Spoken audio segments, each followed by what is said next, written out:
Oh, never mind. Okay, I thought the name was wrong. All right. February 10th, 1995, Elsa Leibler, Leslie Fass, New York City, USA, English.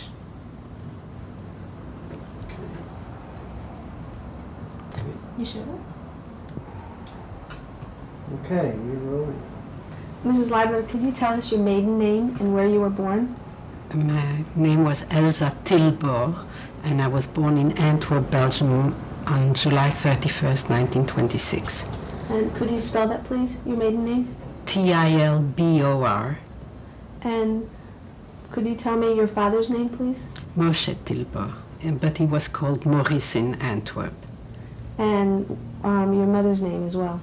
The Belgian name was Frida, but her name was Fromagaya Moed, M-O-E-D. Okay, can I just... And we're rolling. Could you tell me, please, what your father's occupation was? He was a diamond broker in Antwerp. And did your mother work as well? No, she was a housewife. And did you have any siblings? I had one sister 10 years older than I. And what was her name? Sarah, but she's called Sunny. And was she involved in the war with you? No, she left in 1939 with her husband to come to the World Trade Fair in New York. And I mean, they knew that something was already wrong in Europe, and they left. They wanted to take me along, and I had all the papers. And at the last minute, my father decided one daughter goes and one daughter will stay, because nobody knew what was really going to happen. And in a sense, it's good, because my father committed suicide during the war, but I saved my mother's life. Okay. Could you tell me what your family life was like before the war? My father was rather a very wealthy man. I didn't know it because we lived always on the same keel. Only after the war did I realize what a rich family I came from. We had a wonderful life in Antwerp. If I remember correctly, there were 60,000 Jews, and we were, most of us, all Orthodox. There was no in-between like we have in the United States, conservative or reform. And I went to a private school, and there were maids. It was a very, very beautiful life, and I had a very wonderful childhood. Could you describe what your family home looked like? It's very funny, because in my children's eyes, the house was very big, and it was a big house. When I came after the war with my husband, and I went to see again the house, I said, that can't be the house where I lived. And it was a big house, but in comparison with the United States, it was a normal suburban house, let's say. But we lived in Antwerp proper, and just a few years before the war broke out, we moved in a place, in a street called Lange Herenthalstraat, in an apartment, because the house was too much for my mother to take care of. What was your... Excuse me. You were describing your family home in Antwerp? Yes, there was a main floor, and there was between the main floor and the first floor, there was my father's office and a bathroom. Then there was the floor where my parents lived. Then there was a floor where my sister and I lived, and then there was a floor for the help. So it was rather a big house and a garden. Did you and your sister have separate rooms? Yes, we did, because the difference in age was so tremendous that she couldn't be bothered with a little girl like I was. Did she ever take care of you, your sister? What type of relationship did you have? We had a very good relationship. Not as close as we are now, because first of all, she came to the United States during the war, and I only saw her again after the war, and now the 10 years difference is not so big anymore. So it's a different relationship than when I was a child. What was your Jewish life like? It was very, very strong and very warm and very beautiful. There were no problems in those days with what you were. You were a Jew, and you went to shul, the women not so much as the men.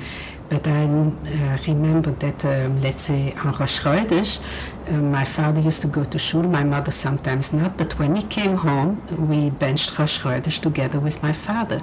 It was a wonderful life. All the holidays were taken care of, and there was always company, and there was one day in the week where the poor came and they received money or whatever my parents gave them, but there was one day like for each family in Antwerp.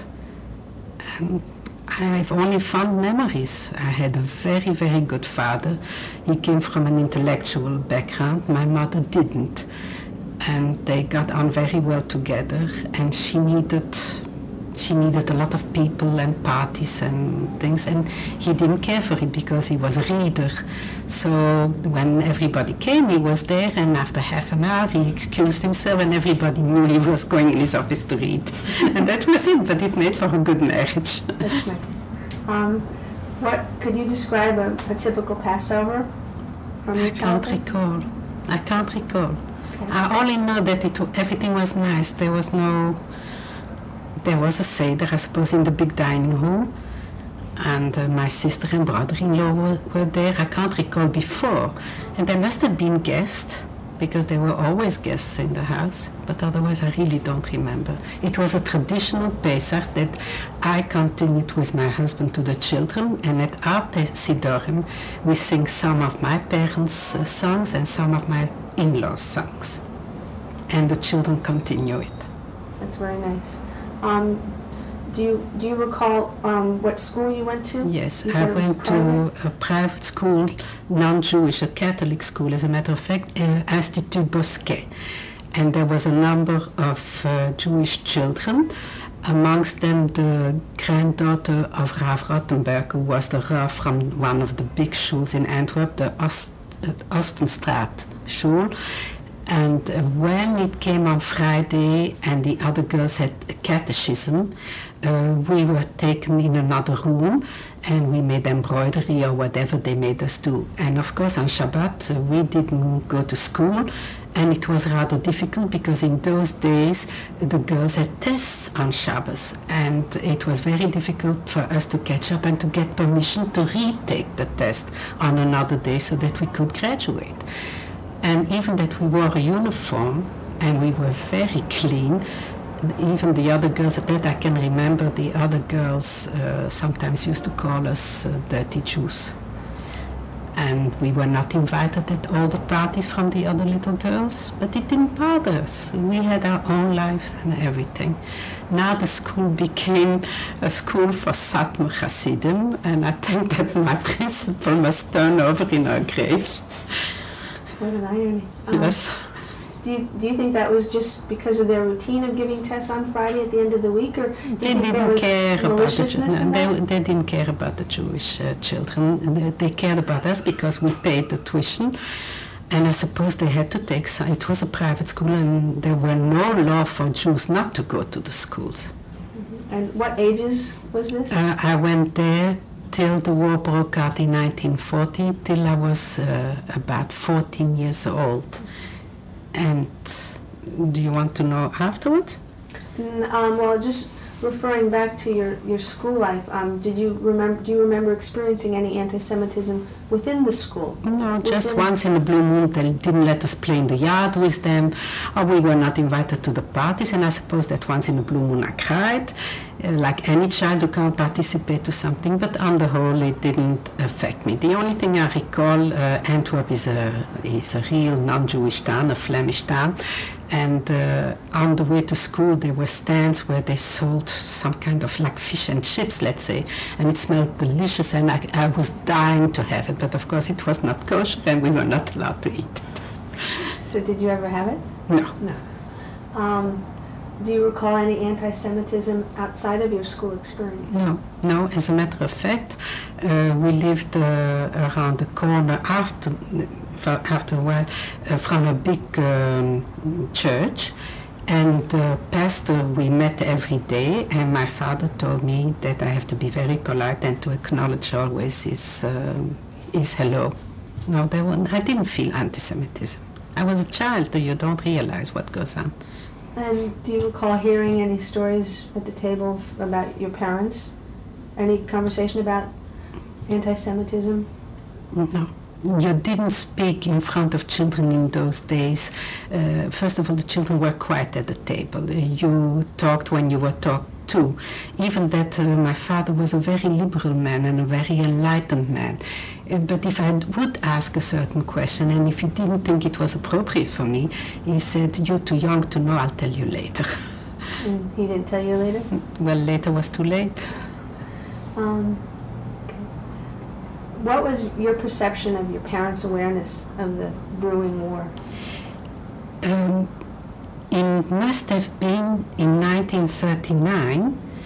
My sister had left already for the United States, and my grandfather, the father of my father, lived in the Warsaw Ghetto. I don't recall when the Warsaw Ghetto exactly the date that it was formed, but it happened my grandfather was very lucky. His house was incorporated in the ghetto. And apart from my father, he had 10 sons and 1 daughter, and they all came to live, it seems, with him. And he wrote letters to my father. I don't know if you will understand. He wrote in psukim, which means paragraphs from the Torah. And he wrote what was happening in the ghetto. We didn't know of any of those things, and my father said, the Zayder doesn't know anymore what he's talking. He went off his rocker. But of course he was telling the truth. We just couldn't envision that you could live that way, or that other people could do things to you the way the Zayder described it in his psukim. And do you recall what time that was? It must have been before we left, before May 10th, because I remember my father saying, the Zayder weiß nicht, was redt. Do you understand Jewish? You can explain. The grandfather doesn't know what he's talking about. And this was before 1940? It must have been before 1940, because afterwards we didn't get letters anymore. Did the Zayder survive the war? No, my Zayder was in the Warsaw Ghetto till the revolt, and he knew that they were all being taken. He was a very religious Jew. They all were, most of my uncles and aunts. He put on his talit and his tefillin, and there was a shul nearby, and he went to throw himself into the fire for what we call Kiddush Hashem. How do I know it? I have one cousin that lives here in the United States that survived the Warsaw Ghetto through the gutters, and when our oldest son got married over 21 years ago in Boston, she had just arrived in the United States, that particular cousin. Her name is Nessa Ben Asher. And she came to the wedding, and when she saw our second son, she started to scream. And I went over to her and I said, "Why are you screaming?" And she told us then the story of the grandfather. Otherwise, I would never know how he had died. Is that because your second son looks just like He you? looks just like my late grandfather. That's what she says. I never knew my grandfather. My parents went to Poland, but never took me along because I was too young, and in those days you didn't take children all over the world like now. It was a very difficult trip, and my father maybe was afraid to take me along, or it was too long a trip, I don't know. I was left home. What examples, if any, could you describe of the changes in your vicinity before the war? We all lived normal. There was no restrictions. The Germans were not in yet. So we lived a normal life. The parents went to cafes like European Jews did, or they went to shul, my father. I went out with my friends. There was no restrictions till after the Germans walked in Belgium. What organizations, if any, social or religious, were your parents or yourself affiliated? My parents, I don't know, but I got permission from my father after 1940. When we came back, we went to France on May 10, 1940. We went La Panne and Calais, but then it's a it's another story. We came back to Belgium and there was nothing to do for Jewish children. So there was one organization called Maccabi Atzahir, and my father allowed me to go there on Sabbath afternoon so that I should see other children, other Jewish children. That didn't last, of course, very long, but that was the only organization, and I was 14 at the time. And was that, what year was that? 19, we came back, May 10th, we came back July 1940. And do you recall the activities that you did with the There were Maccabi? only speakers, and they started to prepare us. I suppose that the leaders knew about the Nuremberg laws, and the Nuremberg laws were installed quite soon in Belgium, and they wanted us to prepare us what was going to come. And one day a German came in the afternoon, and he said that whoever of the youngsters would go to the Todd organization, I don't know if you're familiar with it, but I'm sure you must be if you read up. It was an organization where they took Jews to work for them, so to say. But you worked for them, and then you went to concentration camps. And I came back that Sabbath afternoon from the group meeting, and I told my father and mother, I'm going to volunteer to the Todd organization, because if I will go to work and I'm young, they said they wouldn't take older people. And I went, and I bought, there was a store called Bonbonnier Sports Store, and I bought a canteen and a box to put food in, because they told us what to take. The box I still have, I use it as a sewing box now. And I was all ready to go to the Todd organization, not realizing what it is. And Excuse me, what is the spelling of that organization? T-O-D-T. Thank you. And that's when my father had a concilium with the rest of the family, and they decided they will pay smugglers to go over the demarcation line, which was between Free France and occupied France. And if you want me to continue, that's the story of the war starting. Would you like me to continue? Before that, I still went to school, even though there were Nuremberg laws, for a while. And Excuse me, if you could just describe some of those changes. well, we As had you to went to wear school. the yellow patch, and it didn't last long, because after a while I was not allowed to go to school. But and you had to be in the back of the trams. You couldn't sit in the front of the trams, and you couldn't go out after a certain hour. It was restricted. And my father was a very smart man. In the École Bosquet, where I went to school, I was being taught to become a lady, but nothing concrete to make a living. We were taught embroidery and whatever, not all superficial things. And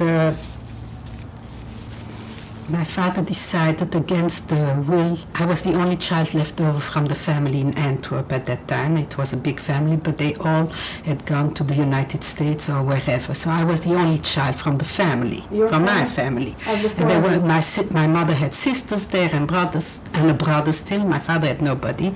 And there was a concilium of the family, and my father said that he decided he's going to give me stenodactylo courses, so that I should have something concrete. Maybe he could foresee what was going to happen, I don't know. In any case, he took me out of the regular school, and he put me in a course, and I learned stenodactylo, which I don't know, by the way, anymore, but it saved my life during the war. And do you recall when this was? Was that in Everything July? it must be in the 40s, but late 40s Okay. already.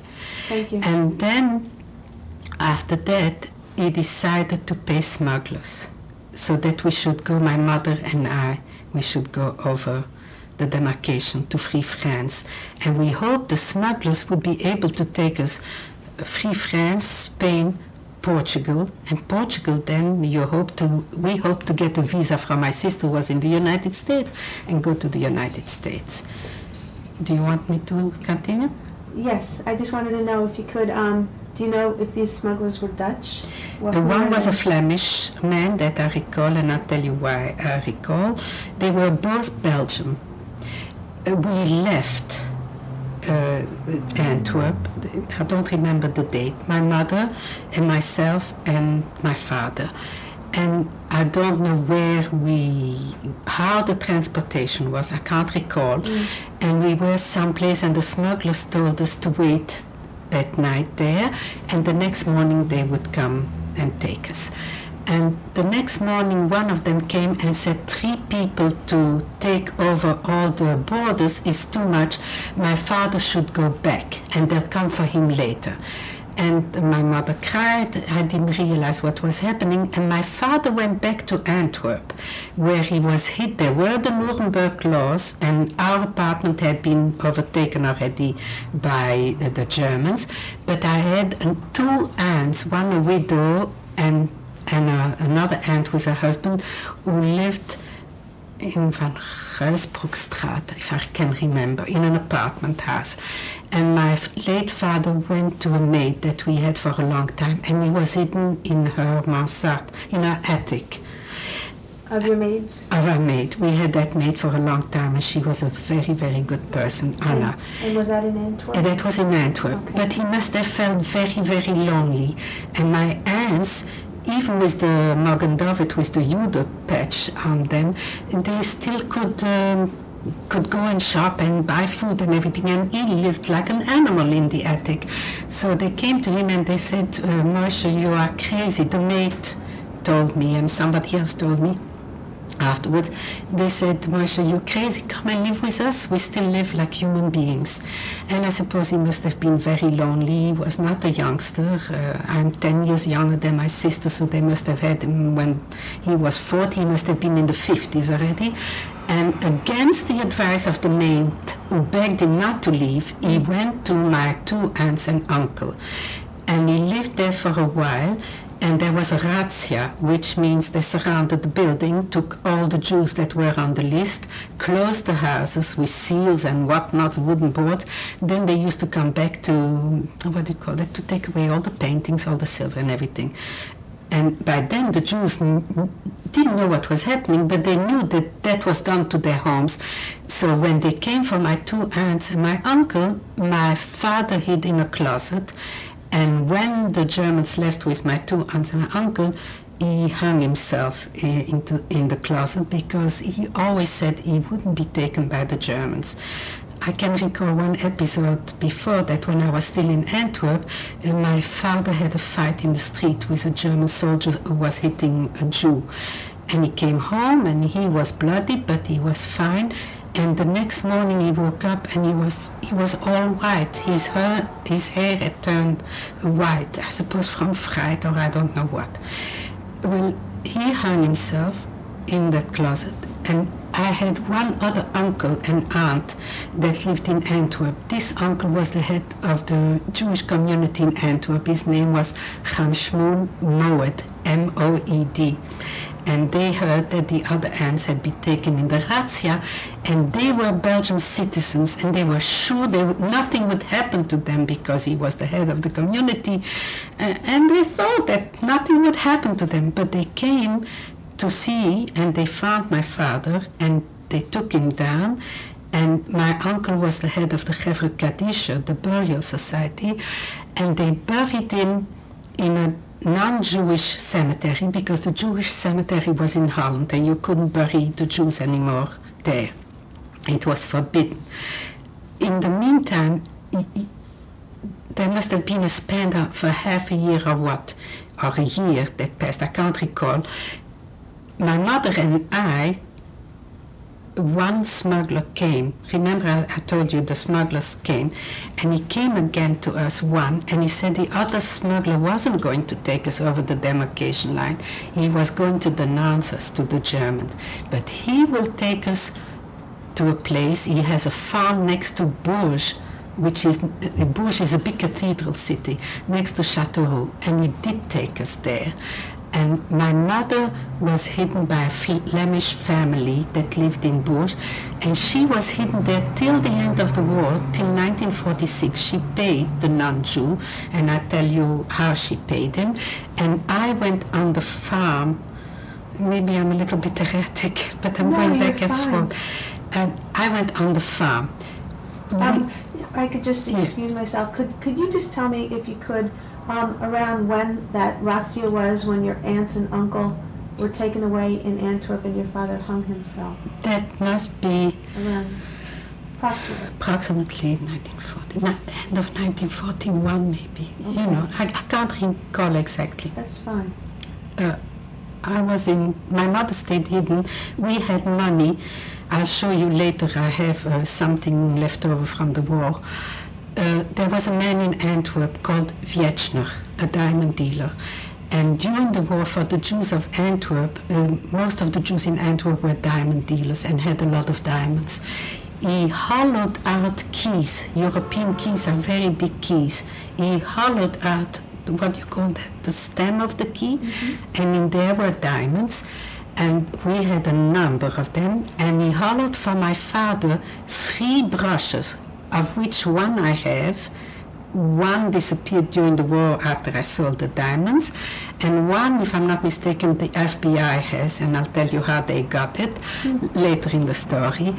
And whenever my mother or I had to pay our non-Jewish people where we were hidden, I gave them a key that they sold. Now, I didn't know the value of the diamonds because I was a child, and we must have been rooked, but it didn't matter. It saved our life. The brushes we never had on ourselves when we went with the smugglers. The brushes my father left by an old chauffeur from the family in a box. He had given that non-Jew our dining room and a box. And in the box he put the 3 brushes. I have the one brush here, I will show it to you later. And the brushes were full of diamonds. And he put in tablecloth and stockings, and God knows what he put in the brush. He didn't tell the chauffeur that there were diamonds. He said, hold it for me till I come back, never knowing that, of course, he wouldn't come back. During the war, 7 months before the end, when I was back in Bush, because in the meantime, between 1942 and 1946, I had to go back to Belgium because my farmer went back to Belgium, and he took me along, and I left my mother by her non-Jew in Bourges, and she was safe during the whole war. So she was in Bourges. She was in Bourges. I went back with my farmer to Brussels, and he promised he would hide me in Brussels with his family. He had a wife and 2 girls, and his wife was very sick, and he took her back to Belgium for medical things. And we arrived in Brussels, remember, it must have been 1942, if I recall correctly. And he said at the station, wait here and I'll pick you up. And he never picked me up. I suppose his in-law said he was crazy to hide the Jewish girl. And if he was taken, they would all be taken and either shot or sent to concentration camp. So I was a girl at the time of 15 and a half. I didn't know Brussels. Even that Brussels was next to Antwerp, I never traveled because parents, we went on vacation, but you didn't go visiting like now. We take our children all over and we want to show them the world. In those days you didn't. So I went to Brussels, and you had to go in a house before the curfew. Nobody could be on the street after curfew. Jews and non-Jews alike. I don't remember if the curfew was, let's say, 7 at night or 8 at night. I recalled that a woman worked in a fish store in Antwerp. The fish store name was Beinens. It was very well known in Antwerp, and most of the Jews bought their fish there. And there was one woman who worked there as a cashier, and she quit as a cashier, and she started to work as a demoiselle de compagnie, a companion to an old lady in Brussels. And we had kept in touch with her, and she was very nice. And I took my chances, and I went to her. I remember where she lived, and I went to her, and I said, Adrienne, you have to put me up for the night because I will be caught in the curfew. And she said, our old lady is a patriot, but she's an old lady. She would be afraid to hide me, but she has a brother who lived with a mistress. Excuse me, her name was Adrienne? The woman, yes, Adrienne. she had a brother who lived with a mistress. It sounds maybe funny, but he was a very, very nice gentleman, and the mistress was lady. It was just the way of the times. You had sometimes a woman extra from your wife. And this lady maybe will hide me. So we went to Schaerbeek, which is a suburb from Brussels, and she did take me in. Not she didn't, but she said next door lives a police commissioner with his wife. And they, for money, because he makes a small salary, he will hide me. And he did. He hid me for a long time. I paid him from the keys, because before leaving Bush, we divided the keys between my mother and I. And while I was by that inspector of police, there were flyers that bombarded Germany that were shut down over Germany, and there was an underground that saved some of the flyers, that brought them through an underground railway, like we had, I suppose, in the abolitionist times here in the United States. It was also an underground railway, if I remember. Holland, Belgium, France, Spain, Portugal, the route to go back to England or wherever. And while I was hidden by the police inspector and his wife, two flyers came in on their way to England, back they hoped. And I couldn't go along because the Underground Railroad was only for flyers that were shut down. But I gave them the address of my sister and brother-in-law.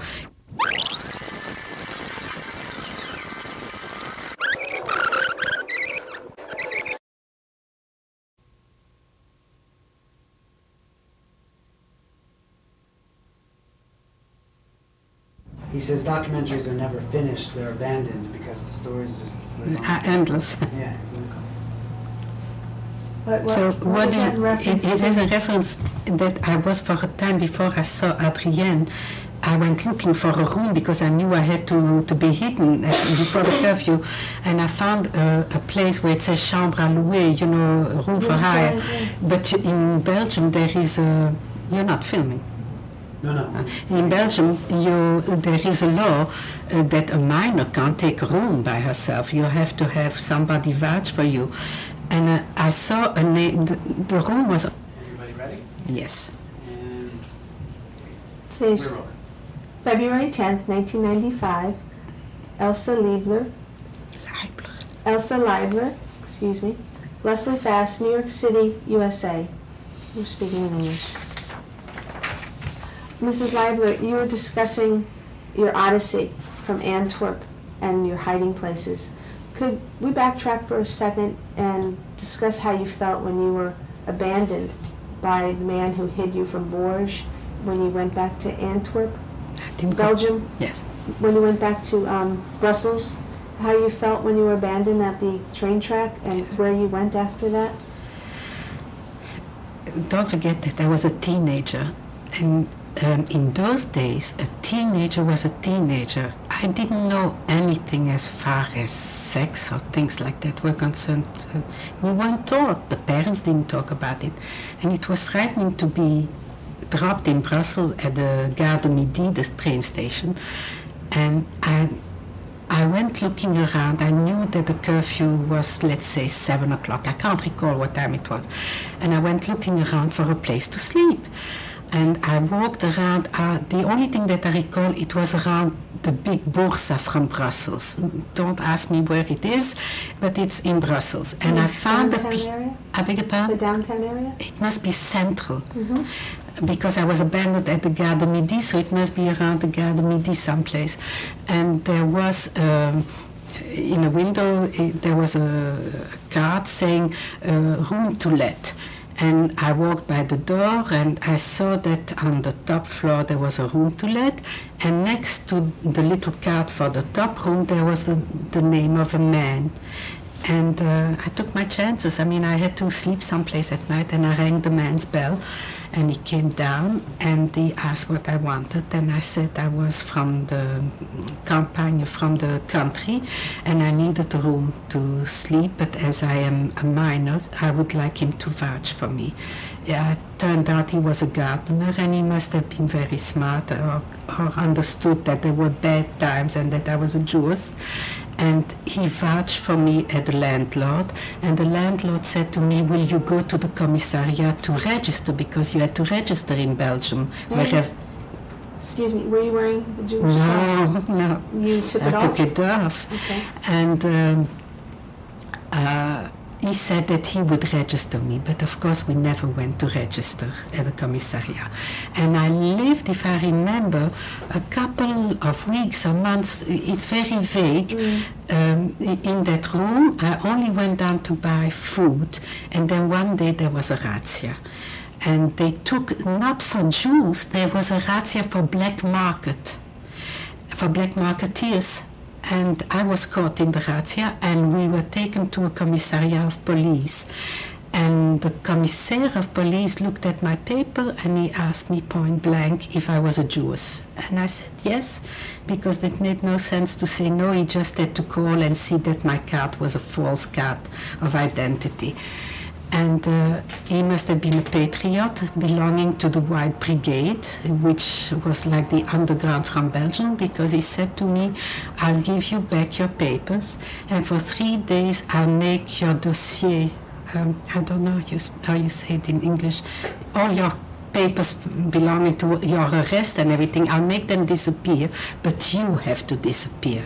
And that's when I remembered Adrienne from the fish store, and I went to her, and how I came to be by the commissaire and his wife, and I was hidden there, and I was in correspondence with my mother through an underground way, because the farmer, the man where she lived in Bourges, he had family that lived next to Lille, which was the border between France and Belgium.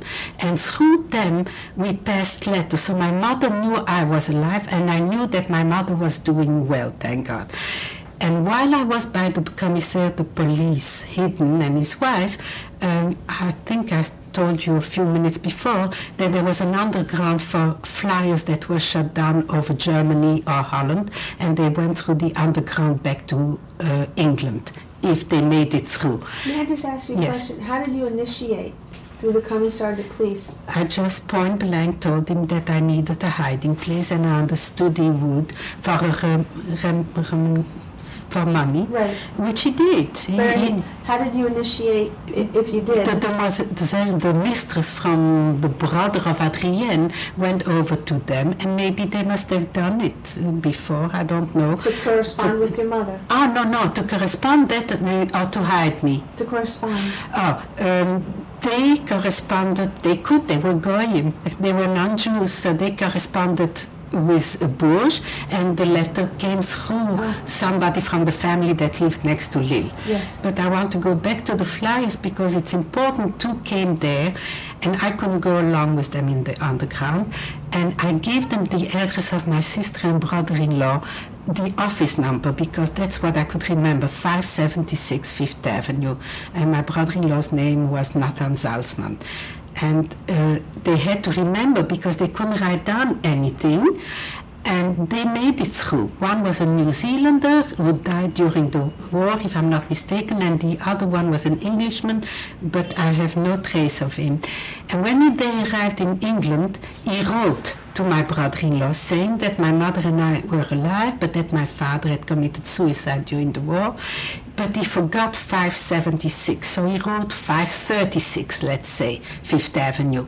But it seems that during the war in the United States, the postmen were very aware that if a letter came from England or from wherever and made it through the United States, that it was important it should reach the person to whom the letter was going to.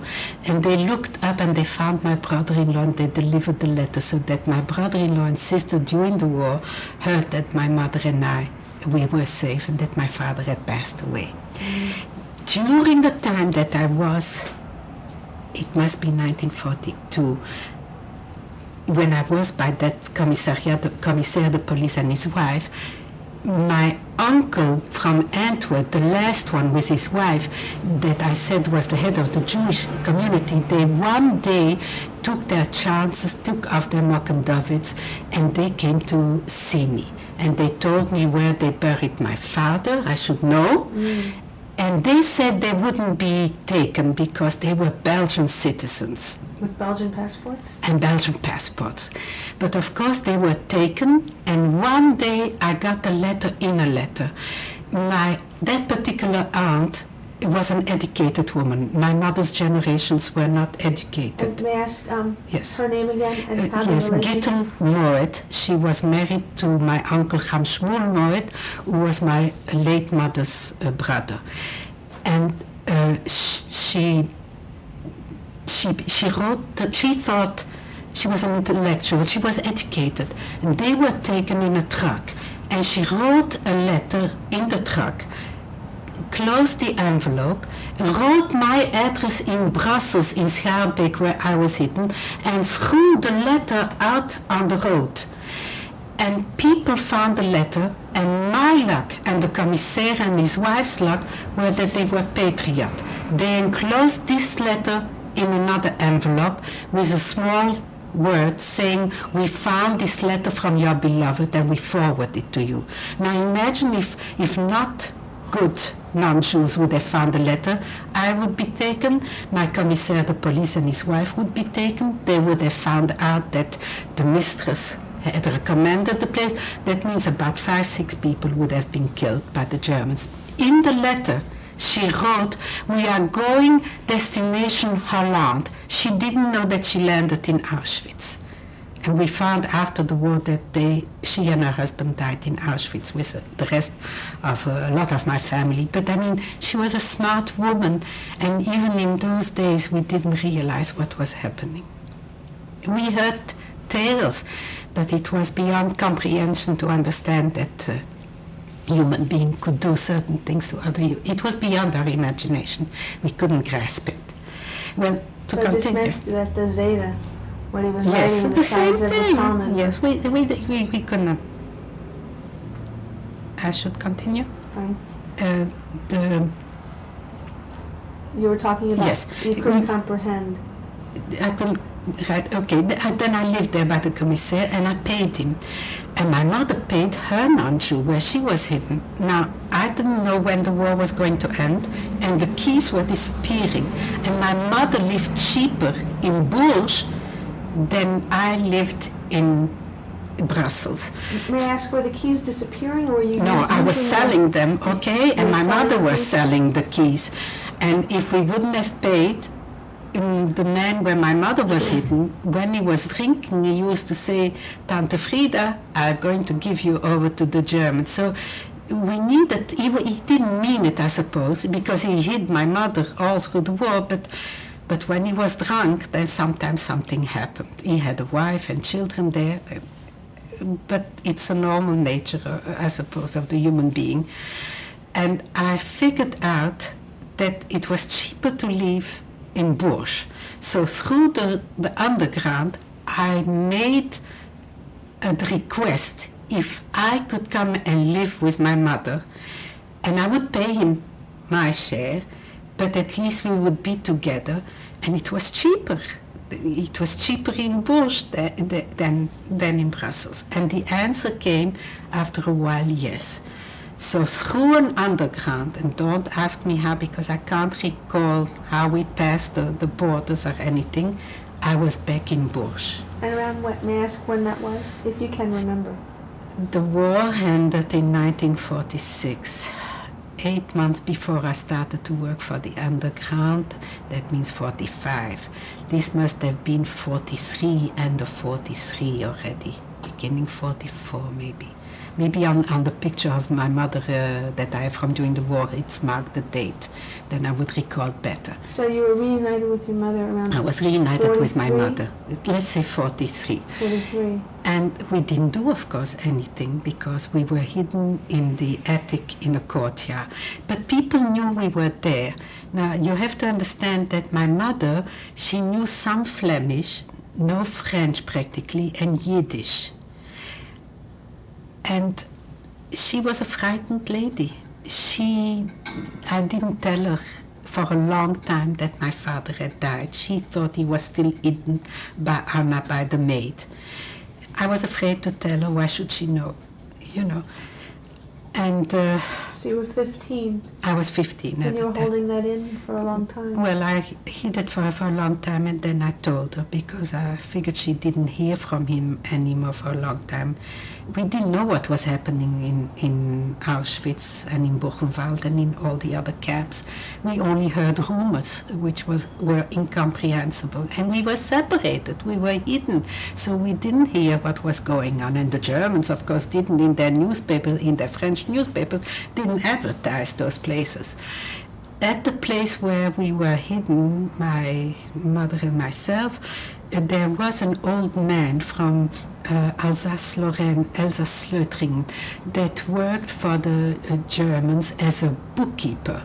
You have to understand that every Frenchman, every Belgian, whichever country you were in, you had to work, because otherwise, what did you do? You worked. And he came to the house, and he had an inkling that we were hidden because we never went out, or so to say. And he called my mother Tante Frida and me Elsa. Okay, and one day he came and he says, Tante Frida, I have to tell you, you are not a youngster anymore, and you don't have to work, and you're the old aunt. But Elsa has to go to work because otherwise, sooner or later, somebody's going to see that there is a human being, a teenager or a grown-up, not working around these courtyards, and somebody's going to come. And my mother said, what can she do? But I knew a lot of things. I knew bookkeeping because that's what I had taken up in school. I knew German because my late father was a firm believer to know languages, so he had us taught German and Hebrew, and English we took in school, and I knew French and Flemish, and I knew bookkeeping. He said he will vouch for me, and in the bookkeeping department from the Germans, because the Germans had big factories, they took over all the factories in all the countries where they were, and Frenchmen worked in those factories, and like in any factory, it came payday.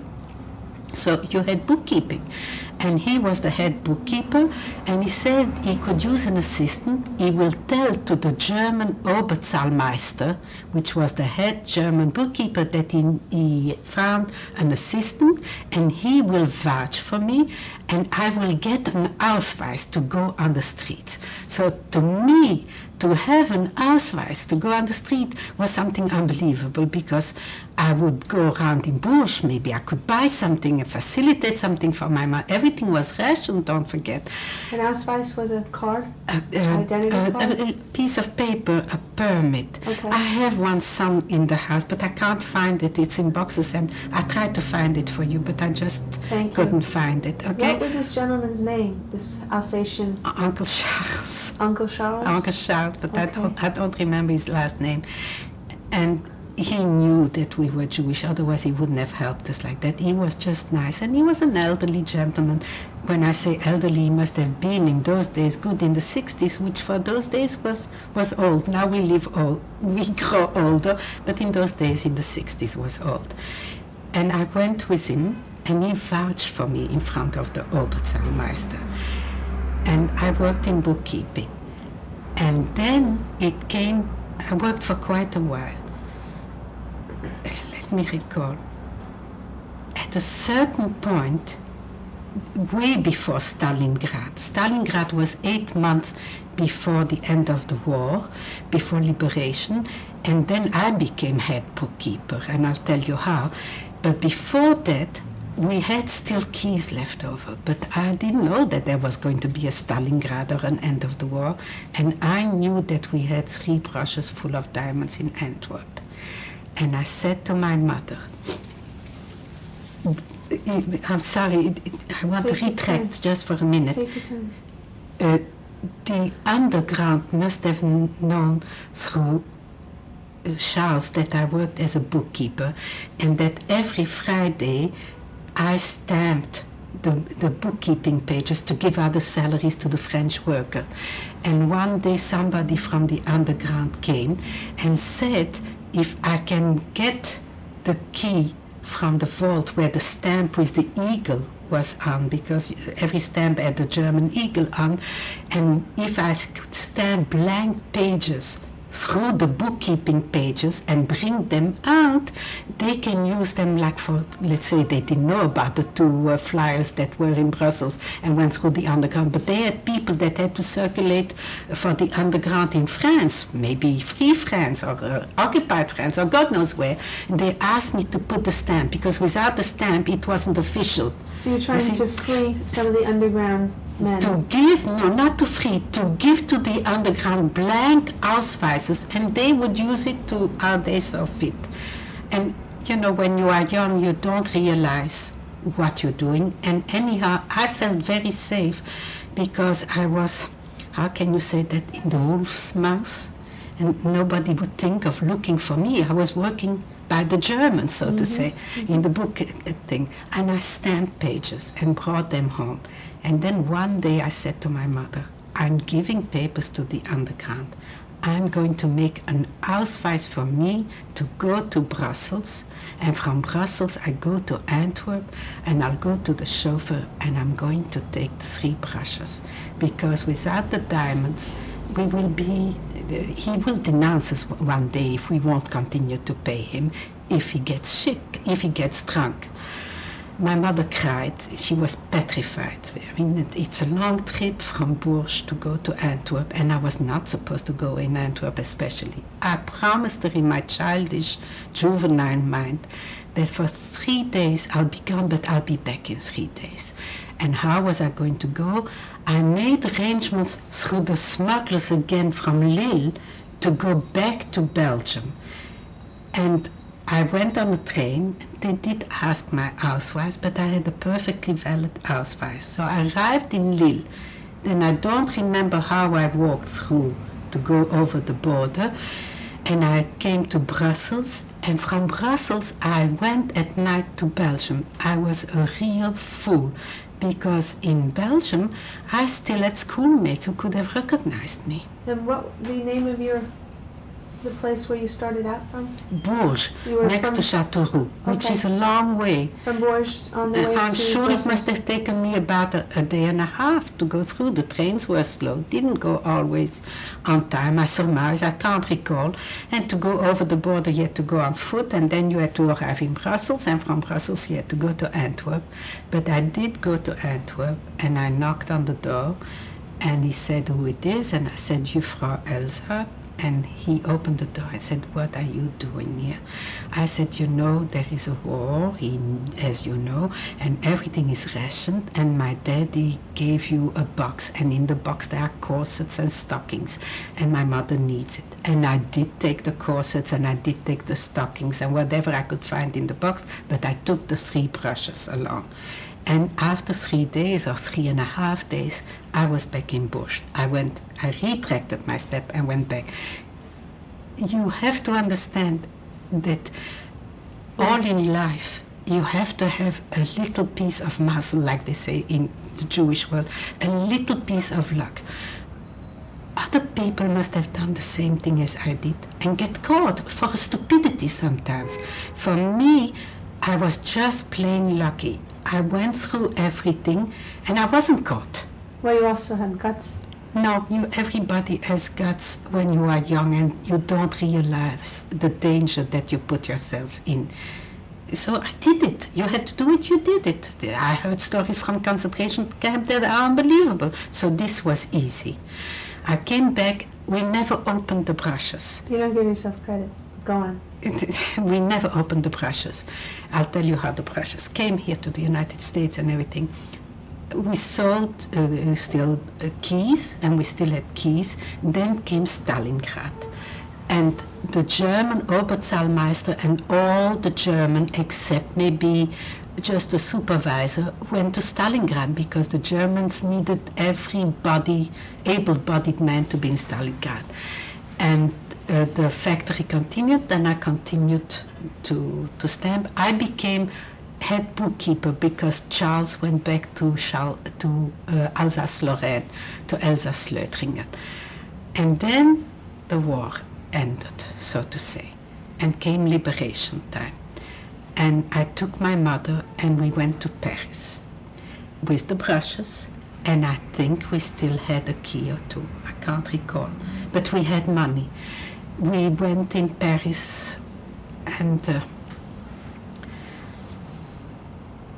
the American troops came in. I even saw Charles de Gaulle walking down the Champs-Élysées, and the Americans threw chocolate. My mother stayed in a hotel, I can't recall. We were on our way to go back to Belgium because we wanted to see who was left, what was going on. Before we left Bourges, we didn't leave Bourges straight at the liberation. We saw people coming back from concentration camp on the trains.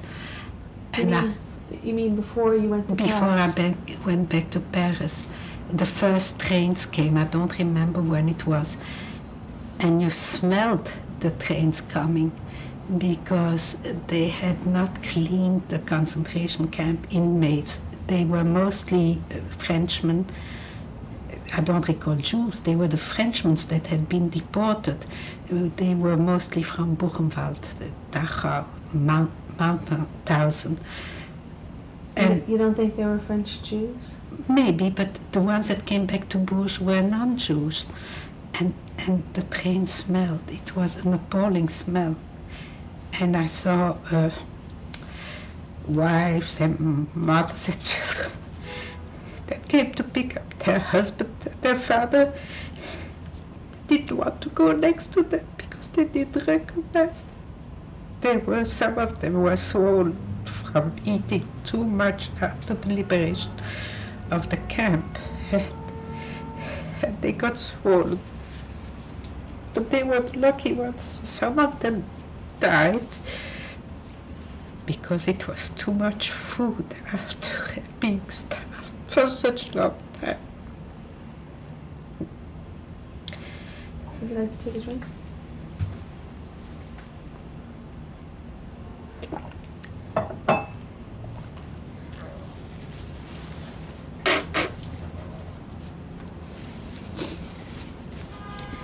You can take time out. Okay.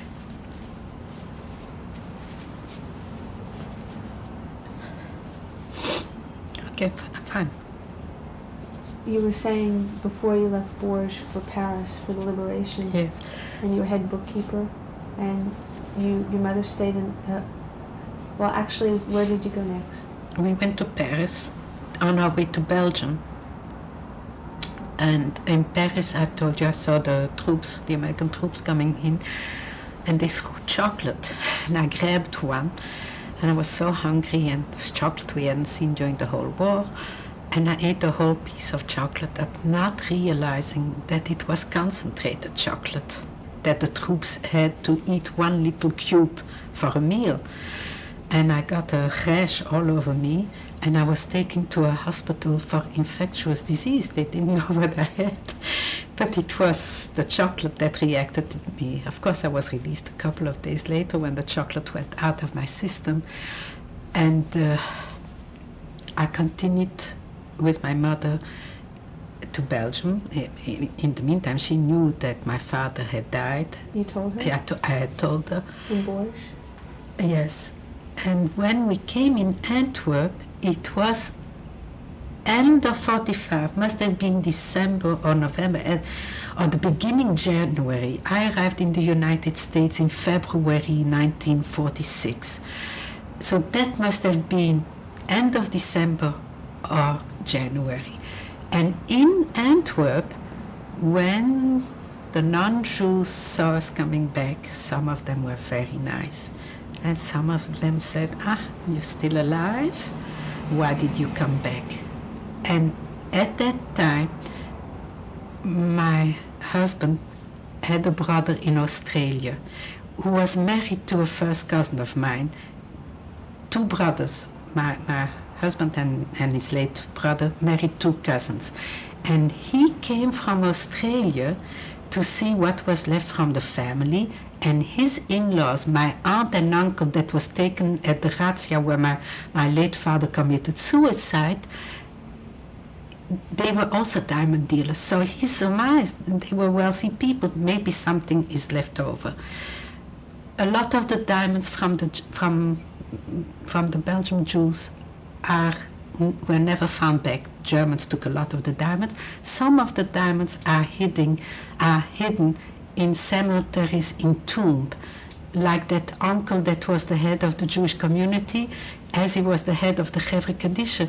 He hid his, when somebody got buried, he put it in the coffin of that person, not realizing that he wouldn't survive the war. Nobody ever found those diamonds again. But to come back to my late brother-in-law, who at the time was my cousin, he did find certain things back in a wall. And as he was my mother's nephew and my cousin, he arranged that we got transport on board the Liberty ship. And in the meantime, my sister, who had left for the World Trade Center with her husband in 1939, she had sent a visa for my mother and I. And my mother had preference because my sister was already an American citizen by 1946, and whoever survivor had children in the United States who were already citizens, the quota, even that we were on a Polish quota, not a Belgian quota, we were allowed to go. So we got one of the first visas to come to the United States, and I could accompany my mother because I wasn't 21 yet. So I came on her quota at the time. And my brother-in-law, whose name was Roman Leibler, one of our sons, our third son, is named after him because he died very young in Australia. He got us passage for pay, of course, and bought a Liberty ship. And we were 18 days on board the ship because it was in the middle of the winter and the weather was terrible. My mother was practically sick the 18 days and cried why the children wanted from her, why they didn't leave her in Europe, why they schlepped her to the United States. She'll never make it. We landed, shall I tell that now? Go ahead. We landed not in New York. We landed in Savannah, Georgia, because in February 1946 there was a dock strike in New York, and the Liberty ship landed in Savannah, Georgia. And there was a big snowstorm, it seems, on 46. And my late brother-in-law, What was his name? Roman? Nathan Salzman. Nathan. No, Roman was on the boat with us on the Liberty ship because his parents, my late in-laws, were already in the United States, and he came to see them after the war. From Belgium he came here. So he was on board the Liberty ship too. So it was your mother, Roman, and you? We three were on board the Liberty ship. And this was 1940? 1946 February. And we landed in Savannah, Georgia, and on board the ship a telegram came. There were no faxes in those days. And my brother-in-law, Nathan Salzman, to whom, if you recall, the letter was addressed while I was hidden in Brussels, he was...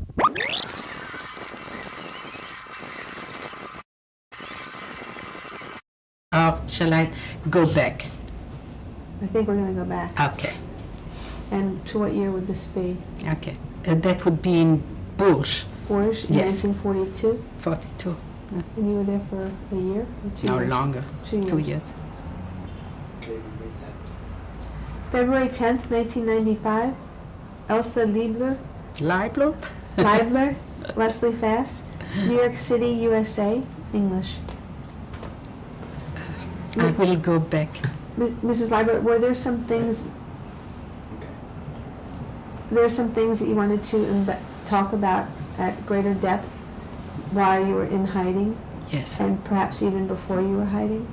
There was something that you called me on the telephone before this interview, and you asked me if all during the war, if I felt Jewish or if I disclaimed my Jewishness. I always felt a Jew, but at a certain time during the war in Bourges, you have to understand that I was a very naive teenager, and I was childish. I went through terrible times. I can't tell you the hungers and all the other stupid things that happened. They were not really stupid, but they were terrible things that happened. And I felt I had to go and daven, to pray to God. And in my childish mind, you couldn't pray in the open air. You had to pray in a place that was sanctified. And Bourges is the most beautiful cathedral, it seems, one of the nicest cathedrals from the whole world. It is a huge cathedral. And one morning, when I had an Ausweis for myself, I went to the cathedral in Bourges. And I went in a corner and I prayed to God. But I told him that I will never marry a Jewish man because I don't want my children to be Jewish and go through what I am going through and what I was going through, not realizing that if ever there would be another Hitler, you had to be third or fourth generation removed and you still were a Jew. Luckily, God didn't listen to my prayer. I met my husband that I knew as a child, and we brought up 4 wonderful religious children, and we have 26 religious grandchildren, so we have no problem on that side. Another story that happened during the war when I think I failed to ask you the names of your 4 children.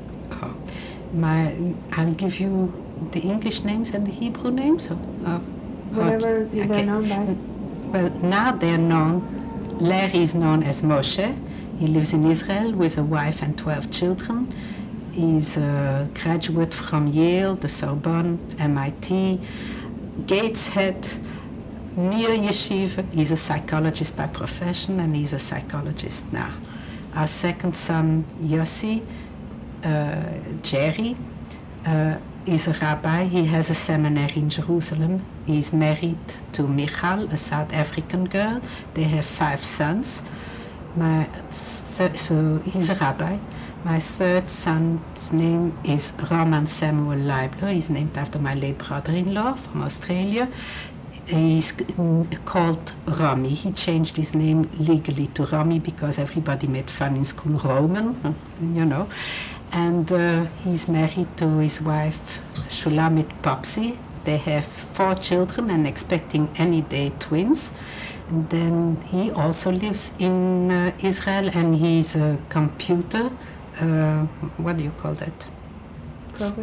Programmer, but he invented something in computers. And I wish him success, and I hope he'll be successful. I think he is already. And we have the youngest child, a daughter, that came late in life to us. And is married to a wonderful young man, Benny Last, and she lives in London and has 5 children. And they all are Orthodox, some more, but they are all Orthodox and all veering more towards the right. Okay, and you wanted to relay other episodes during your Odyssey? There's one episode that I have to tell you. During my stay in that room in Brussels, before the razzia for the black market people, Queen Elizabeth from Belgium and Cardinal van Rooij, for 3 weeks, they got permission from the Germans to release the girls that were born in Belgium and that were in the concentration camp of Malines, which is not far from Brussels. And I met one of the girls, and she said, "Why are you hiding? Come with me." And I said, "No, I'm safe where I am." And she was taken again. After the 3 weeks that they got a respite, the Germans, whoever they could catch again, some maybe escaped, but most of them were caught again. You have to understand that when the girls were taken, they went first, there was another camp before Malines, then they went to Malines, and from there they were sent to Germany. And I had 2 friends that were taken to that camp. I won't tell you names, because one of them is still alive, and at a certain time, the Germans came in the camp of Malines. How do you spell Malines? M-A-L-I-N-E-S, if I'm not mistaken, Malines. It's rather a big town in Belgium. And they came and they said to the girls that whoever wanted to work, provide for the officers, they can stay Malin and the others will go to work in Germany. In Auschwitz, of course, nobody knew, or if we heard, we didn't realize what it is. Now, to provide for the officers, you have to understand they were being put in a house of prostitution, and I don't know how you say that they had to supply the officers whatever they want to. Well, one sister, not realizing what it meant, she said she wants to stay in Malin. I told you once before, we were not brought up in those days like our children were to see. There was no television, first of all, and we weren't told what it was to, let's say, get married, what it entailed to. So we were really naive. And by a miracle of miracle, she never got sick because they were examined every week to see if they got gonorrhea or God knows what disease. And by a miracle, she never was sick. So she survived the war. The other sister died either in Auschwitz or God knows where she died. She survived the war, and she met somebody who is her husband. She told him, and he married her, and they have children, and they are Orthodox, and she has grandchildren already, like I do. And sometimes people say, how could people do certain things like that? I said, you were never put in a position. And you can't judge it now. Which sister is better off? The one that died or the one that went through a hell of her own and survived? But she has grandchildren that will continue, the Jewish people. Mm-hmm. So. And this is a friend of yours? She used to be a school friend of mine. Could I just ask if she survived the war? Yeah, I won't tell you where she lives. Okay.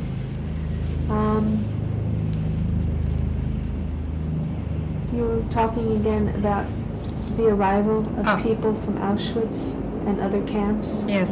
To Bourges. To Bourges, yes. And how you felt, what you saw. Nobody wanted to go near them. It was very difficult. If you send away a human being that had flesh on his bone and that looked normal like you or I, a little bit fatter, a little bit skinnier, and then you see a skeleton that smells to something terrible because they had a peculiar smell from the sicknesses and the dirt and the hunger and the mentality was not all there. But then of course, after a while you're happy to see them back and you go over to them, but it was a big adjustment.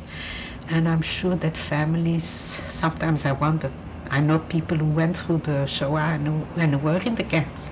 I wonder how they bring up their children and normal human beings. It takes a lot of strength of character to must have gone through all those things and then to be able to live a normal life. When I got married straight after I came to the United States because I knew my husband as a child, as his older brother was my cousin already. How did you contact each other? When I think I told you on... You were on the Liberty boat? We were on the Liberty boat and, excuse me a minute. Yes. Want to take a drink? No, thank you. And there came a cable, I told you, from my brother-in-law that said, declare what you have. Declare what you have.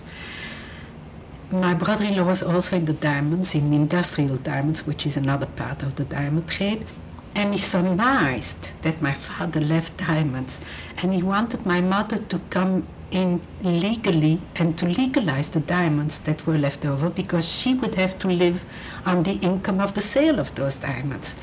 So when I arrived in Savannah, Georgia, on my declaration, I marked so many brushes filled with diamonds. The custom people came and they said they want to see the lady with the daughter. And I came, and in the meantime, another cable came that if we have something to declare, we should have it sealed and sent to New York, because in Savannah, Georgia, the custom people don't know diamonds, while in New York, it's a diamond city, and my brother-in-law had a custom agent who would put an official price on the diamond for my mothers. So when the custom people came up on board the ship, I showed them the brushes, and I said I want them sealed and shipped to a Mr. Nathanson, which was the custom agent, who was a custom agent from my husband, because my husband is also was in diamond trade. He's retired now. And I must say, they were shipped, they were very nice, and they were shipped to New York, and my mother did live. It helped for her to live the rest of her life on the income of the diamonds. And I have one brush here at home that I kept to show to my children. The FBI asked if they could keep the brushes, the other two, and I think I gave two. One for sure, because one day my husband and I, we were watching in the olden days on a small television screen, and there was a show from the FBI that showed how people could smuggle things during the war, and we saw my brushes. You didn't know ahead of time that you'd seen them? No, I didn't. But I saw my brushes, and I can show you one brush. The man who made the brushes, by the way, died in concentration camp.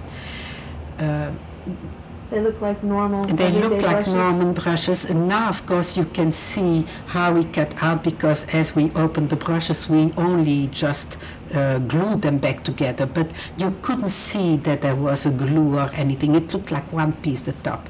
If you want to, I'll show you the brush later on. Okay. Okay? And was it hard for you and your mother to part with them and ship them to New York? No. You weren't worried that they'd get lost? No, once the customs, it's insured, and it goes from customs to customs. I mean... But they didn't know the price at that point? No, but when they arrived in New York, Mr. Nathanson opened it, and he put a price on them according to what they were worth at the time. In the meantime, as I told you, there was a big snowstorm, and my brother-in-law, Nathan Salzman, couldn't arrive in Savannah, Georgia. But my husband came to pick up his brother in Savannah, Georgia. He came by train. My brother-in-law, Salzman, had taken his car, and he got stuck in Washington. But my husband and a younger brother came to meet the older brother from the Liberty ship, because they hadn't seen him during the whole war. And we knew each other as children, my husband and I. It must have been a pest as a child, but I mean, we knew each other because we were family, so to say. And we took a train from Savannah to New York. And on the train, he made a date with me. And we got engaged 3 weeks later, and 3 months later we got married, and we'll be married this June, 49 years. It's wonderful. So that's part of the story. And what did your mother and you do during the interim from liberation to the point of liberty? How many months elapsed? I can't recall how many months, but we were in Belgium for a long time because the Liberty ship wasn't there to wait for us. It had to arrive, and my brother-in-law had to get... yes, first of all, we moved my father from the cemetery, the non-Jewish cemetery, to Put. The law in Belgium is that every 5 or 10 years, I don't know exactly the amount of years, they plow the cemeteries over because there is not enough room. And Jews, of course, are not allowed to be unburied. So the Jews got permission from the Dutch government to make a cemetery in Put, which is just on the borderline between Belgium and Holland. And it's nearer to go from Antwerp to Put than to go from Holland to Put, because it's a direct way. I think it takes me 40 minutes if I want to go to my father's grave from Antwerp. And we also, I forgot to tell you, when we left in 1940 on May 10th, like all the Jews, we left Antwerp to go through France, Spain, Portugal. My mother had one uncle and one sister and brother-in-law, not the head of the Jewish community, but the one who are the parents of my brother, the parents-in-law of my brother-in-law in Australia. Is it too complicated? It's a little bit complicated, but it makes no difference. And there was another aunt. And this aunt was married. Her name was Cecile Mandeltraub, and her husband's name was Itzik Mandeltraub. And he had cancer on May 10th. And on a litter the sisters didn't want to be separated, so that means my father, my mother and I, my Aunt Cecile and her husband on a litter, and my Aunt Jetta Ackerman and her husband Aaron, we left together in an ambulance because we had a litter, and we left and we went through the border and we landed in Calais. And in Calais, the ambulance left us. You know, they dropped us, and there was the bombardment of Calais. We saw the boats, the armada that came to pick up the English soldiers and all that, and we begged to be taken, but at that day, they didn't take civilians, only soldiers, so we were left. And my uncle died on the floor, on the open air. The Germans, I don't remember how long we were there, the Germans in the meantime overtook Calais. A lot of the Jews, like another aunt and uncle that arrived safely here in the United States with their children, they didn't wait with the sisters.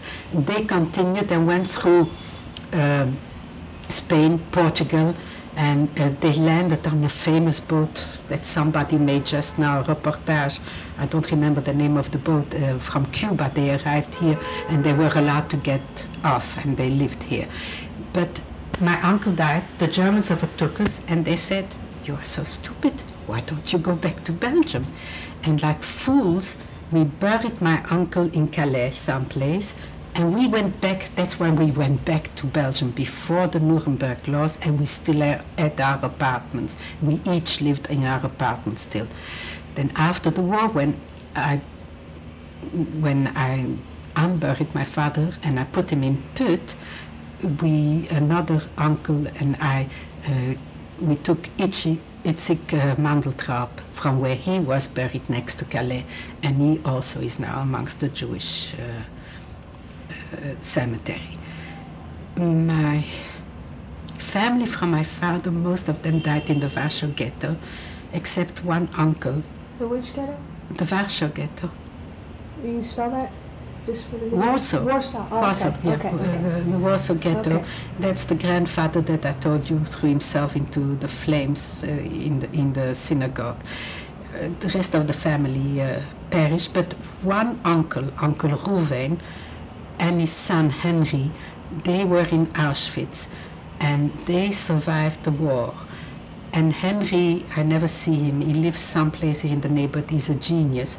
But it seems that while he was in Auschwitz, they dug a grave, and few times they put him in the grave, and they said they will shoot him. And it clicked. He was a child. The revolver clicked, but they didn't shoot him. He survived. He's a genius, like I say, but like all geniuses, and I suppose by what he went through the war, Terrible effect. he's not all there. And we lost contact. I see him sometimes on the street, but then he disappears again. He lives in France, I don't know. Uncle Ruven came here in the United States, I don't know which year, much later than 1946, because I was married already when he came here, and he had met a friend that he knew before, who also had gone through concentration camp, and she had one daughter alive, and they got married, and he was a doctor. Like I told you before, my late father came from an intellectual family. People that lived in Warsaw were the intellectual of Jewry most of the time, Lithuania and all that. My mother came from Lomge, and it was much more primitive. They were not educated, and the girls certainly not. If there was an education, it was for the boys. The girls got no education. Which city was it? Lomge, Lomge? in Lithuania. Could you spell that, if you can? Lomsha, I think. And there was once a reunion from Lomge Jews here in Brooklyn. I went just to see what kind of Jews, but I didn't know, of course, anybody. They recalled the name from my grandparents, but I mean, there is no contact whatsoever. Do you know how many people, basically, that your family lost? I mean, did you ever... In the hundreds. Hundreds? Because they were a big family. But I want to finish Uncle Ruven. He came here, he was a doctor, and he was a doctor he passed his doctor's degree here again because he didn't apply what he was a doctor in Poland, and he lived on the Lower East Side. And we heard he died very young. We heard that he treated any Jew that came, a poor Jew, and the poor Jew never paid him, but he found in his pocket always money. He never forgot what he went through, and he was so thankful that he arrived here and that he survived and that he got married and he had good years with his second wife. You asked me a question before?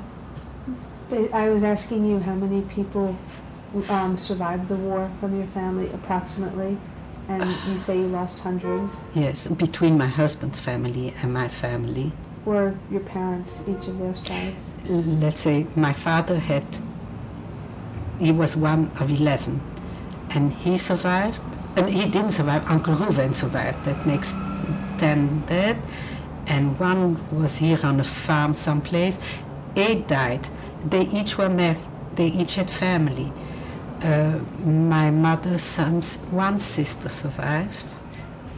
One niece survived, a cousin of mine. She's now a widow. One cousin survived. She just died now in Belgium. My husband lost from my father-in-law, who came from a family of 23. My late father-in-law came from a family of 23, no children. He survived the war. He was here during the war, my late father-in-law. A brother survived the war and one sister. Now, of course, from the 23, after a certain while, only 13 remained alive, because in the olden days, children didn't always attain maturity and live to a ripe old age. But it must, if you start analyzing, like they say that Schindler saved how many 1,200 Jews, and there are now 6,000 descendants, so you can imagine from each family, if they would have survived, what it would have been. Thank you. You're welcome. Is there something else you want to ask me? Basically, the name of the relative who threw himself into the fire. And that's my grandfather, Samson. He blessed each of his children and grandchildren. The revolt was going on in the Warsaw Ghetto, and he blessed each child and grandchild. He put on his talus and his tefillin, and it seems there was a shul not far from where they were that was still, and he threw the ghetto was burning, and he threw himself into the fire. Thank you very much. And the others must have been taken, I suppose, by some must.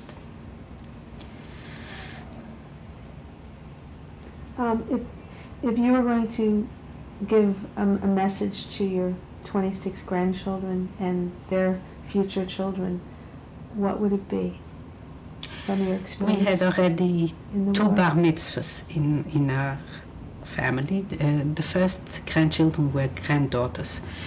So I speak at every simcha, and I hope to speak for a long time.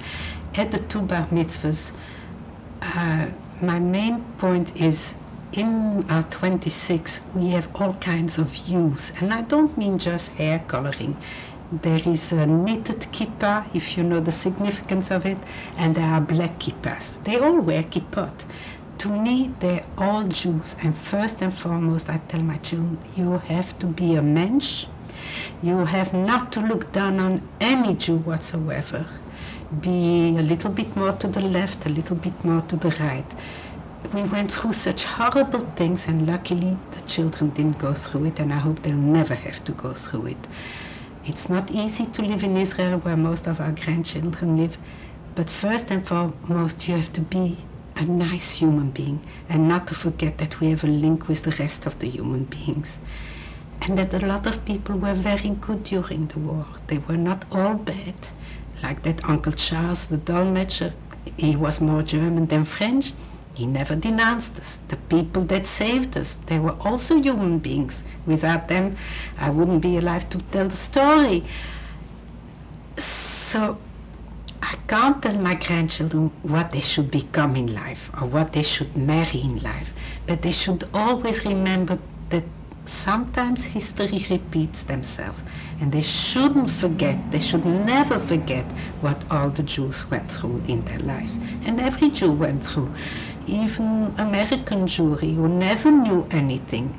There must be a second cousin or God knows what, if not nearer, who died in the Holocaust. 6 million people is a lot of people to die. We can't fathom what it looks like as far as corpses are concerned. And there were more than 6 million. But we still didn't learn. We look at television nowadays and we see what's going on all over the world. And we Jews, we don't do anything either. So we're just human. Do you have an optimistic viewpoint on the future for Jews and humankind? Yes, in general? my husband believes firmly that every Jewish child should live in Israel. At least if we have to die, we die in our own country. And we'll die because we're Jews anyhow. But at least after so many thousands of years, we have again an Israel. So he pushed our children to go there. He said, I'll support you if you go there. And they did go. And they come back from time to time. And believe me, they're good. They were good American citizens. They were brought up here. They were born here. When they come back and they see what's going on, with all the trouble that's going on in Israel, and there are lots of problems and lots of trouble, and they're catching up on us. You know, they're like 2-3 years behind us, but they're catching up with crime and with dope and with everything. But each time that one of our kids come back here, they say, how can you live here? How can you live here? And I said, but America was good to the Jews. Without America, a lot of Jews wouldn't have been saved. It came maybe during the war, the quota was very low, but after the war we came in droves, you know, by the thousands we came, and it was good. But Jews should never forget that they are Jews, and sooner or later somebody is going to give it in their face that we are Jews. We don't mind. That's what we strive to survive, to be able to tell the children to remember.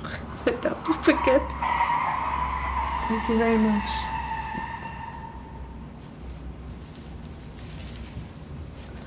Okay. I want to tell you something about my mother. It's just an anecdote. On the way to Bourges, when the smugglers, when the smugglers left us, we were in Paris for a while till he could make accommodations for us in Bourges. We were very hungry. Food was very rare and very scarce, but on black market you could buy. And the place where we were hidden, which by the way I saw from that place, you know that the Jews were herded, the Parisian Jews were herded in the Velodrome d'hiver, and they were also put on the roof of I don't recall the name of an editor's big a bookstore. I don't remember the name. And I could see them from my window. We didn't know what it was, but they were the Jews being assembled. And one day we were very hungry. The people where we were hidden and that we were at that moment, they were also hungry. Everybody was always hungry. And I gave him money. He said to me, he can get a pig roast. A roast from a pig. Okay. And my mother had lost a lot of weight and was very weak. I said to him, I give you the money, if you can get it, buy it. And he came back, he said, it looks like veal, she won't know. So we cooked it, and I mean, we ate it, she ate it, she was, I mean, I was in seventh heaven. I figured she will gain back all her pounds with that one meal. After the meal, the man said, Tante Frida, do you know what you ate? And she said, no. He said, you ate pig, wasn't it good? She went straight to the bathroom because it was against whatever she believed in. And I said to him, why did you tell her? She's going to lose the pounds that she gained. She will lose it again. It's just a funny thing, but when you're hungry, you do funny things. I remember that in Brussels at a certain time, we got a ration of bread, and it was so watered down because it went by the pound, so the bakers put water in there, and it was of course not white bread, didn't exist. It was black bread, coarse, and I threw it against the wall and it stuck to the wall. It was like rubber. But we had bread. In the concentration camps, they had only their little piece, and that was that. For money.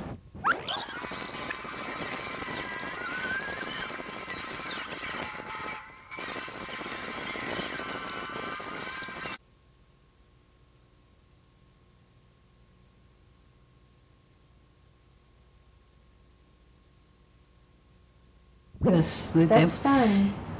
I will tell you where I learned to cook, let's put it this way. No, but some people aren't able to share those things that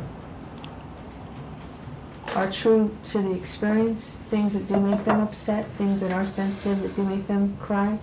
And that is, not that they're looking to make people upset, but they're looking for people to tell the truth of their experience.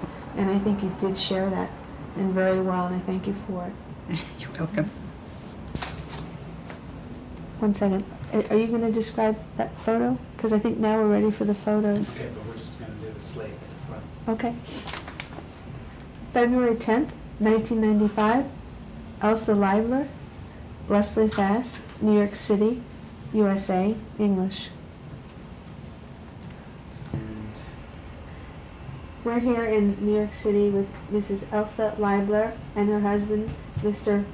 Net Leibler. Net Leibler, and we would like you to share with us anything that you have from the war, and what would you like to say? I just want to show you, and I told you the story about the brushes, and this is the brush. If you look closely, there are little nails, and it's all hollowed out, and they were full of diamonds, like that. There were 3 brushes like this. I don't know what they were worth, but they must have been worth a lot of money. And it's on those diamonds that your family survived during the war? Not on the brushes, but on the keys that I told you. But a key I don't have anymore. They were all sold. But it's a real good brush, and every child would like to have it after we pass away. So they'll have to make a lottery of who is going to get it as a souvenir. But it's a good brush. Do you know what the FBI did with the other 2 brushes? I really don't know. Is It's not the FBI. What then? The customs. Yeah, but we saw it once on the FBI show. Well, the FBI was showing on a panel how it's easily possible to smuggle diamonds into the United States. That was in the days when you had to pay duty. Thank you. And you want to share some pictures with us of your Yes, family? please. Is there anything you want to say about your wife's experience? Yes. From my wife's experience, which I've heard since we were married over 46 years, 49 we're going to be. 40, I meant we were married in 46, that's 48 years, 49 almost. At first when we got married, Just tell them they should come back. At first when we got married, she used to have terrible nightmare dreams, horrible screaming in the night. And this has been lasting for many, many years, which I understood. I could understand after the stories that she used to tell me, which you probably have recorded. Occasionally still up to date. She occasionally, it can happen once in 2-3 months, she still has these dreams, screaming in the night. The horrible screams, they're not really natural. When I give her a push, she says, "Oh, all right, it's okay." This is what I wanted to point out in the continuation of whatever you recorded, what Elsa mentioned to you. The side effects? That there's something that remains in the back of the mind. I don't know myself what it is. I don't think anybody can explain those things, Even in recent years? even in recent years. In recent months? In recent months, yeah, very occasionally. But it happens maybe once or twice, once in a month or 2 or 3. I've heard about this from other survivors who've experienced similar things as you, with similar dreams and nightmares. But what we are mainly concerned today is with the future of the Jewish people for the future generations, which I believe we have done our share. Like I explained, he is a fervent believer that all the children should be in Israel. all the generations, forever. And as you were saying, you have how many grandchildren? 26 kleine Haare, and they are twins on the way any day. So it's a wonderful family. That's wonderful. You want to share the photos with us? Yes, please.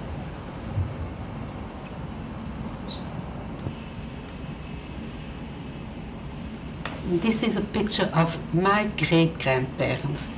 She wears what they call in those days a kupke. That means she covered her hair, but it was very fancy, as you can see. And they must have been, she was 16 and he was 14, but they must have been wealthy people because he has a fur collar on his jacket. And she wears a beautiful gown. That's on the side of my father. And can I say something? I would like to thank Mr. Steven Spielberg, even that I will never meet him, I suppose, maybe perchance, who knows, to give future generations a chance to look in archives and to see spot by Jews that went through all kinds of experiences, and that they will see, and that he shows the future generation not to forget and to know more or less what happened, so that nobody will ever be able to say that it never happened, because it did happen.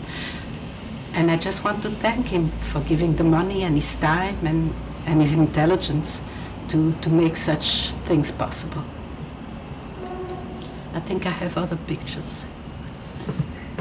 The beginning 1900, before World War I, looks like. Yes? 1915. This is Chaim Shmuel Moed. That's the man that was the head of the Jewish community during the war, and whose wife sent me the letter through the truck. He was a young man. He wears a bowler hat. He looks quite with it for the time, I suppose. And he died in Auschwitz because they found his name on the list in Auschwitz. Okay?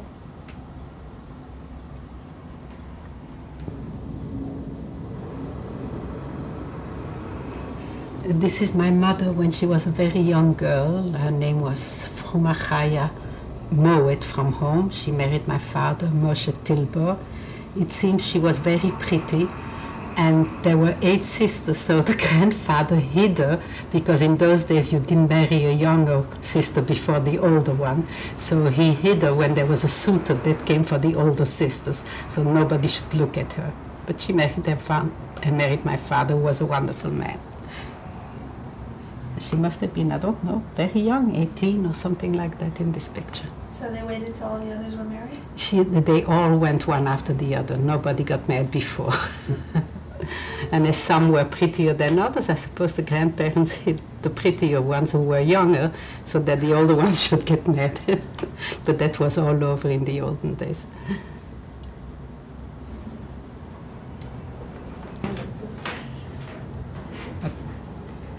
This is a picture of myself when I was 13 years old. A young girl, still innocent, not knowing what was going to happen.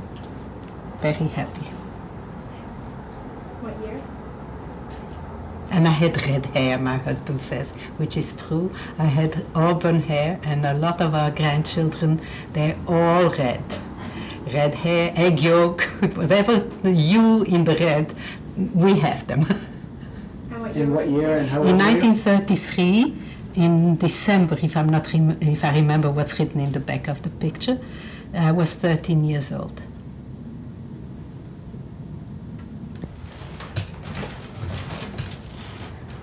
It's fun to see yourself.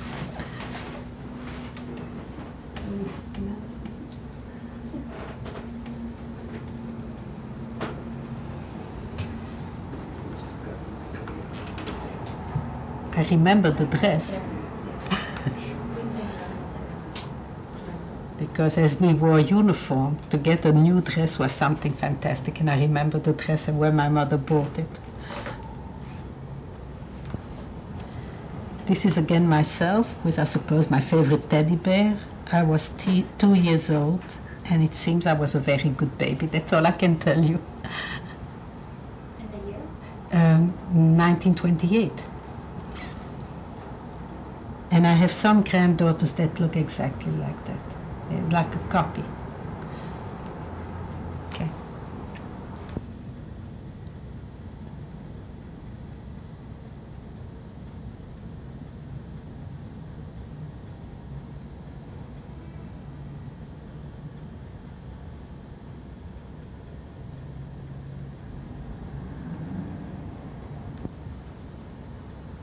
Okay. And this is a picture of my father, my late mother. They must have been young married at the time. She doesn't wear a wig, and he had a beard, it seems, when he met her, but she didn't like the beard. And to get her, he fell in love with her, and to get her, he shaved his little beard. But I see he still has some kind of a mustache. He was a very finicky man, very, very neat, very clean. And we have one grandson, Shimshi, who is just like him, who is also finicky and wants to be well dressed always and everything. So the genes come through certain ways. Think of anything appropriate Sure, for extra sure. Yeah, this during one I the- want to or show. could do this one or this one, because this is 41, that says 43. And then this that's is got after the war. And instead of this, You wanna show that one? Yes, but I don't have the whole group down there. That So was you can years say ago. that. Yes, You I can can say, say. sure. Don't-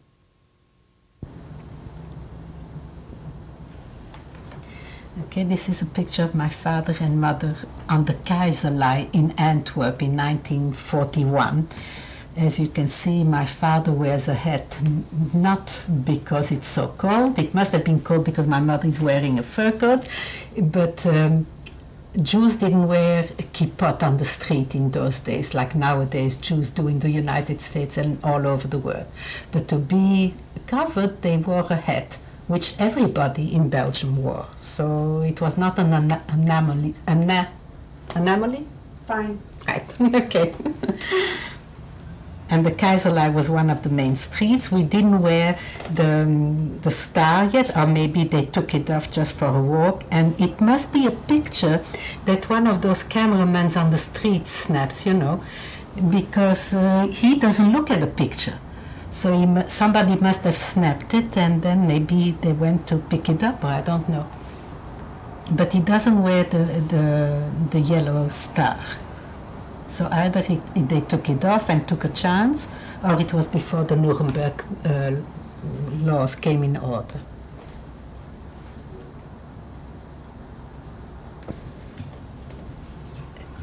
She looks too contented, like Leslie says. It must have been before the laws, because she's too elegant and too showy if she would have been hiding something. Okay.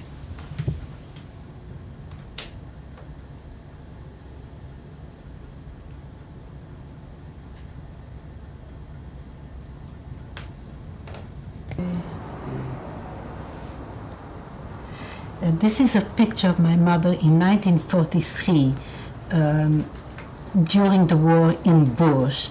As you see, it looks like a courtyard, and it was a courtyard. And of course, she's not as elegant as on the last picture that you took, where she had a fur coat and a fur hat.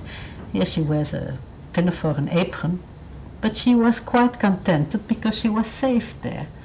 And I suppose she didn't realize what really was going on around in the world around her, because she never left that courtyard or the little room where she was hidden. I forgot to tell you during the interview, I finished school when I was 14 and a half, and I read extensively, and I was self-educated. And my children sometimes ask, how come I know geography, history? And I tell them I did learn a lot in school in those few years, but mostly it's by reading that I acquired whatever knowledge I have. And I can participate in a lot of conversation in art or whatever it is. And I always advise them, most of them don't have television. My very right-wingers don't have television in the house, but the others do. And I said reading is most important, because that's how you acquire culture and education, even if you don't go to school.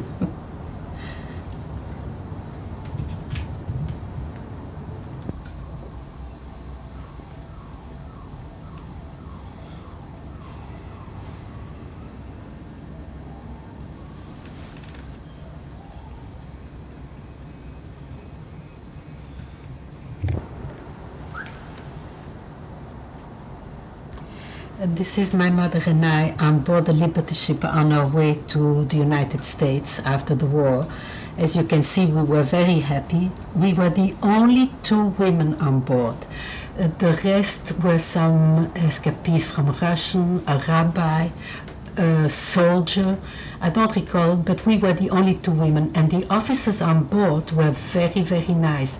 They gave the captain's cabin and his first in command underneath him, they gave us their cabins so that we slept in private rooms and had the cabins for ourselves. And the others were sleeping with the Marines or whatever it was at the time. The weather was quite rough. My mother here looks very happy, but she was sick most of the 18 days that we crossed the Atlantic. But it was good times. It was after the war. And where did you say you boarded the ship? Well, let me just. We boarded in Antwerp, Belgium, which was a port, and we landed in Savannah, Georgia, because New York, there was a dock strike, and the Liberty ship couldn't dock there. The passage through the Atlantic took 18 days because there was very rough weather, and I suppose the Liberty ship could only make so many knots an hour, I don't know, but it took 18 days for us to get over. And the year? The year was 1946 in February, because that's when we landed in Savannah, Georgia, February 1946. So it must have been the end of January that we boarded, in the middle of the winter. But as you can see, the weather must have been very mild. I'm not wearing a coat.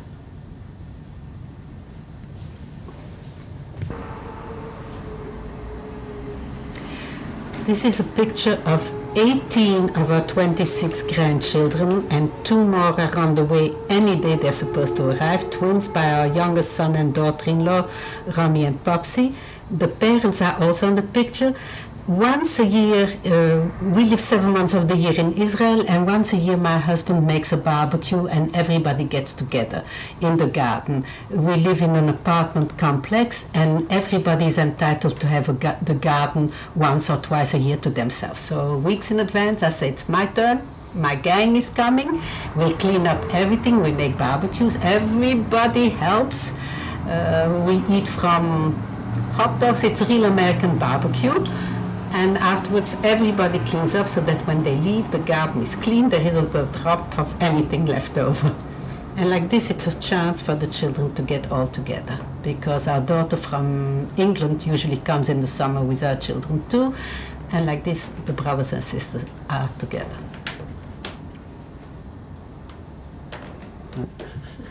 No, but one